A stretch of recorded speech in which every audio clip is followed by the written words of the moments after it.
ہمارے پیارے وطن سے ان مولویوں نے جو سلوک کیا ہے بہت ہی دردناک کہانی ہے۔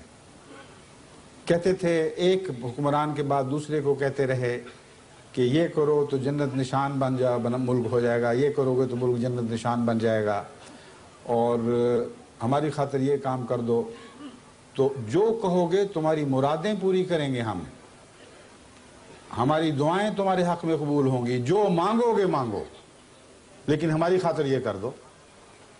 اس پر مجھے وہ قصہ یاد آ گیا کہ ایک شخص بیچارہ غریب سا جا رہا تھا کہیں، اس کو 1 روپے کا نوٹ گرا ہوا مل گیا۔ اس نے نوٹ اٹھایا اور بڑے تعجب سے اور محبت سے اس کو دیکھ رہا تھا کہ ایک فقیر پاس سے گزرا، اس نے اچانک آواز دی کہ ہے کوئی جو راہ خدا میں 1 روپیہ دے دے؟ تو اس بیچارے نے بے خیالی میں اچانک وہ روپیہ اس فقیر کو دے دیا۔ فقیر بڑا خوش ہوا، اس نے کہا مانگ کیا مانگتا ہے؟ اس نے کہا میرا روپیہ واپس کر دے، اور کچھ نہیں چاہیے، میرا روپیہ واپس کر دو، گا بس کافی ہے۔ میں ان بدبخت ملاؤں سے کہتا ہوں خدا کے لیے ہمارا ملک واپس کر دو،